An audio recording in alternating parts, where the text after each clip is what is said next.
Welcome to Live, Laugh, Talk. I'm your host, James Graham, and it's a privilege to be in your ear, and we're almost getting back to being 100% with the voice.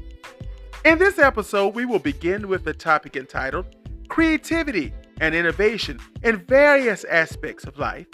Then we will transition to our segment, How Did We Get Here?, followed by our hobbies and special interest section, and then conclude with our sunflower message, which is our happy note for the day.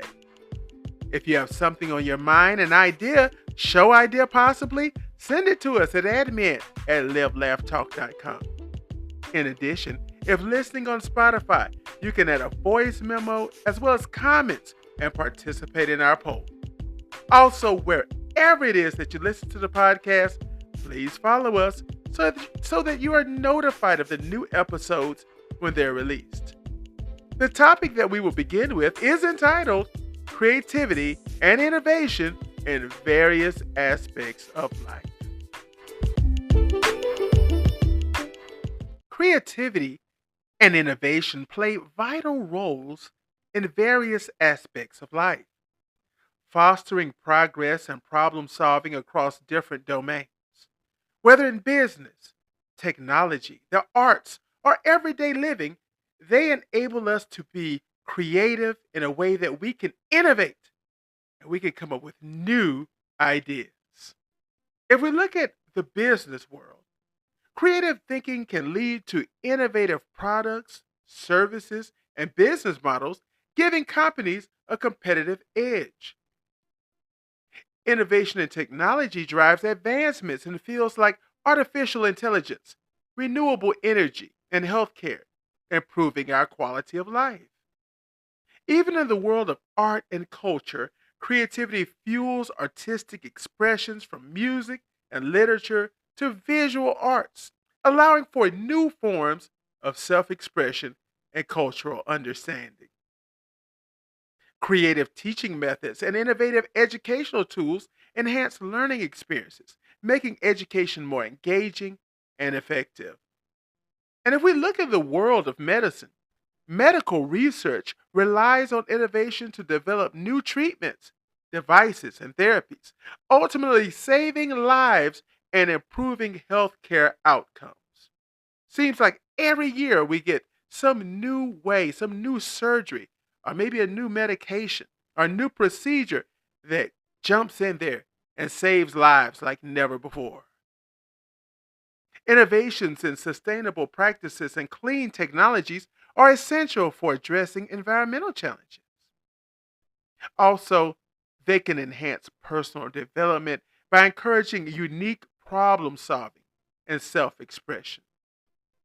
Creative approaches to social and political issues can lead to positive changes in society, from human rights advancements to policy reforms. In essence, these things are integral to progress and the betterment of society in numerous ways. We see it in film and television, where now movies are more creative than ever before. Creatures look real. They've even made dinosaurs look like they could walk about the earth. We see zombies in a whole new way now. Yes, in film, television, and gaming. Art continually pushes boundaries, offering new experiences and narratives for audiences. Innovation in agriculture, like precision farming and genetically modified crops, helps to meet the world's growing food demands. Creative urban design and innovative infrastructure projects also enhance the quality of life in cities, making them more sustainable and livable. And when we look into the future, we look into space exploration. Innovation there drives enabling missions to explore other planets, conduct research in space, and potentially colonize other celestial bodies. Creativity in threat detection and innovative security measures are crucial in safeguarding digital infrastructure from cyber attacks when it comes to our cyber security. And doesn't the culinary world benefit from creative chefs and innovative cooking techniques, leading to new culinary experiences and flavors. And I tell you, if you watch some of the television shows, it's just amazing what they can do with even cakes. It's hard. There's a whole show where it's hard to tell where this is an item or if is this a cake. There's so much artistic design out there that they can make anything look like a cake or a cake look like anything, I should say, in reverse. Social media and communication has become very creative, in which tools have transformed the way people connect. The world seems small now. We share information and express ourselves with people in different countries just like they were next door to us. And fashion designers have innovative materials and a significant impact on industry, which sets trends and pushes the boundaries of style. Yes, when we think about creativity and innovation, we know that it opens up new opportunities. It improves efficiencies. It enhances our daily lives in all of the ways that we mentioned and many more.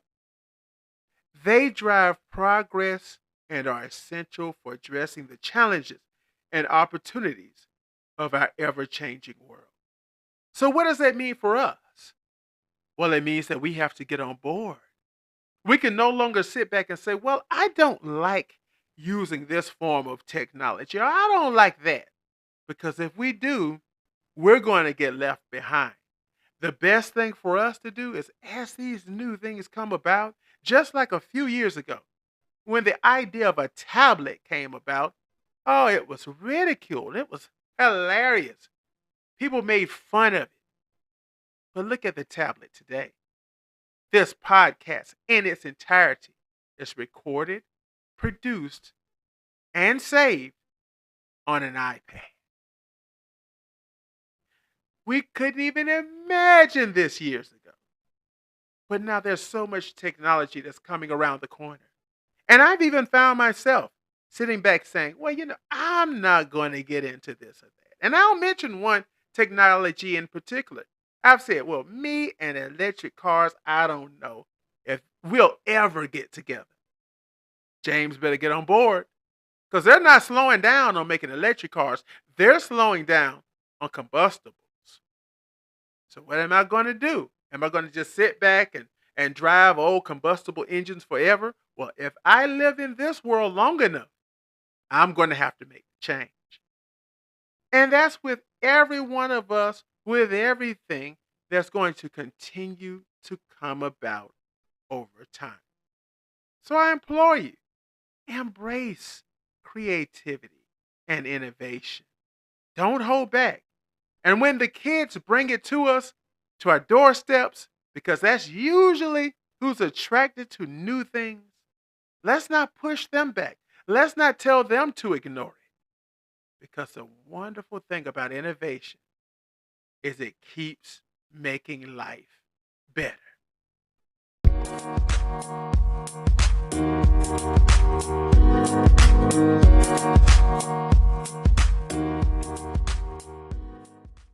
Financial inequality in the United States is a significant yet complex issue. It refers to the unequal distribution of income and wealth among the population. Some points to consider is that with income inequality in the U.S., it's been on the rise for several decades. High income individuals and households earn a disproportionately large share of the total income, while many others struggle with stagnant or declining wages. Wealth disparity is there, as wealth inequality is even more pronounced with a relatively small portion of the population holding a significant portion of the nation's wealth. This can have intergenerational effects as well, as wealth begets more wealth. And we see that today. The rich keep getting richer, the poor getting poorer, and they continue on to enjoy the disparity. But no one should be able to live on this earth in a way that they can never get ahead or never have a life of equality. But what is the cause of all of this?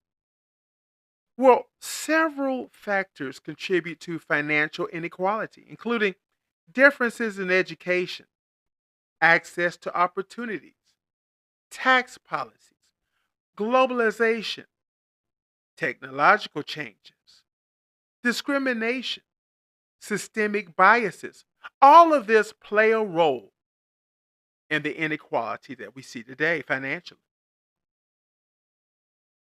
Various policy approaches have been proposed to address this issue, such as progressive taxation, increasing the minimum wage. That's a discussion that we seem to have every year, especially every election year. Improving access to education and job training, and social safety net programs. These policies aim to reduce inequality and promote economic equity. But yet, financial inequality can have wide reaching consequences. It can limit economic mobility, exacerbate social divisions, and hinder overall economic growth. It also affects access to health care, education, and other vital services. Debates around financial inequality often center on the balance between promoting economic growth and ensuring equitable distribution. Political, economic, and ethical considerations come into play in these discussions, yet little is done. And when we think about addressing this in our country, it is a multifaceted approach. There's economic changes that need to take place. There's social policy changes, as well as efforts to promote equal opportunities and combat discrimination. And as we delve deeper into the subject, we can see the global context.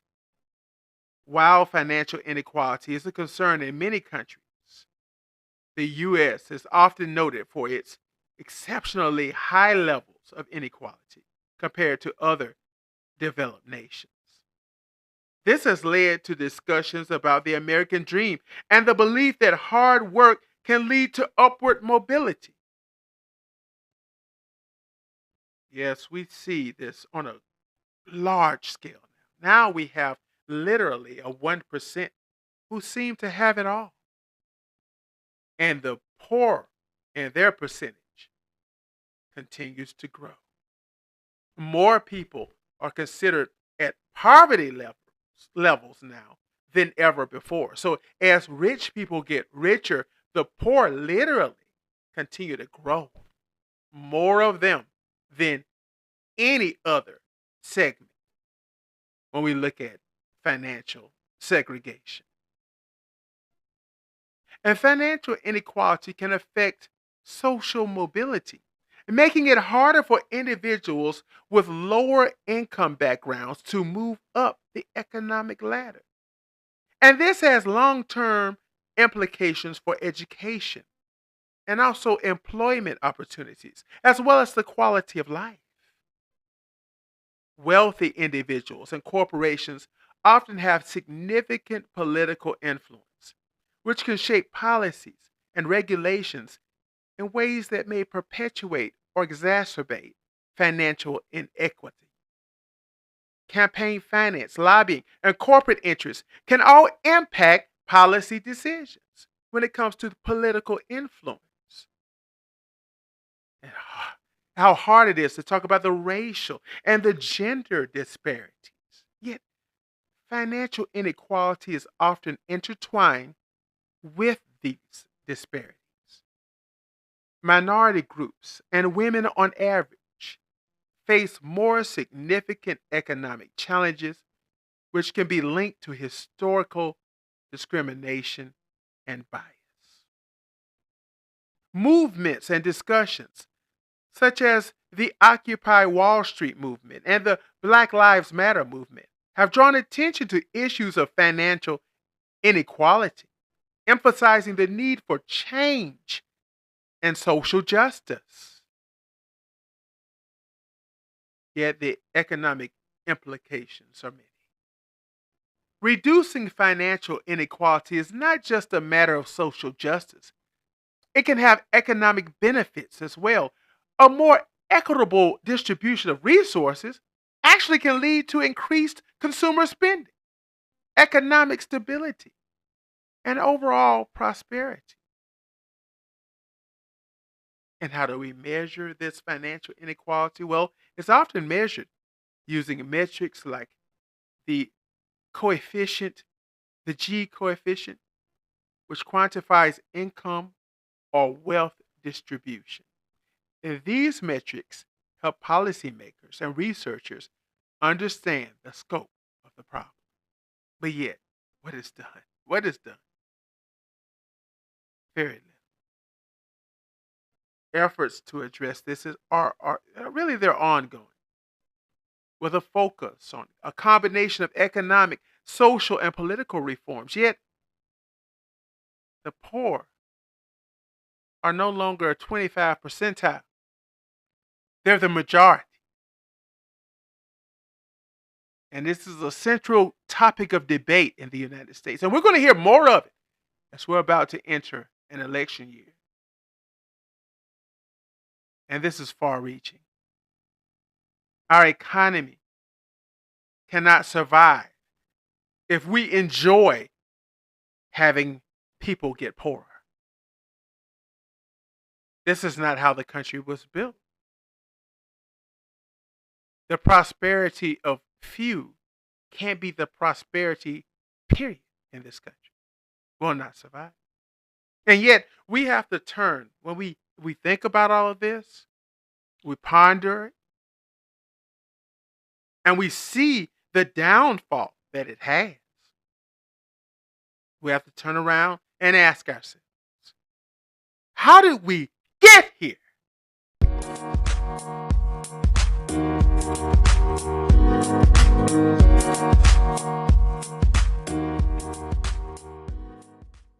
Exploring 3D fashion design as a hobby can be a fun and creative endeavor.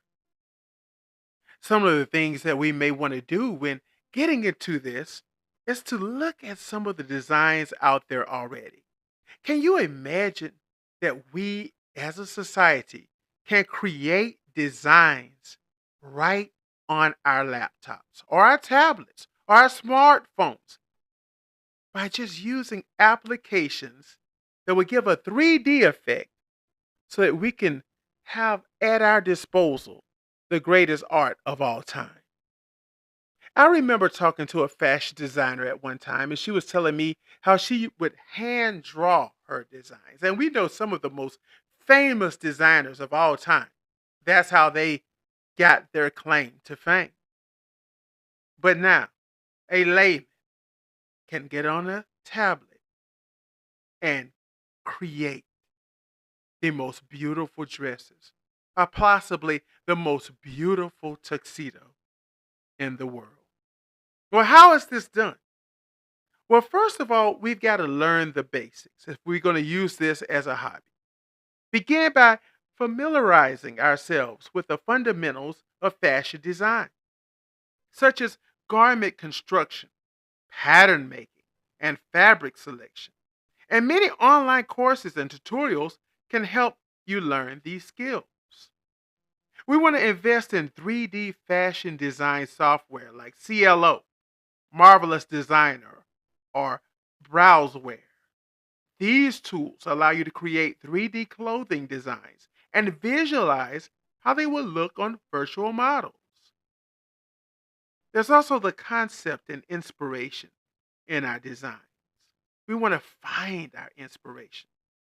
Maybe it's a fashion magazine, a runway show, or your own imagination. Sketch out your ideas on paper or digitally get a sense of a design concept. Use your 3D fashion design software to turn your sketches into 3D models. Experiment with different fabrics, colors, and styles to bring your vision to life.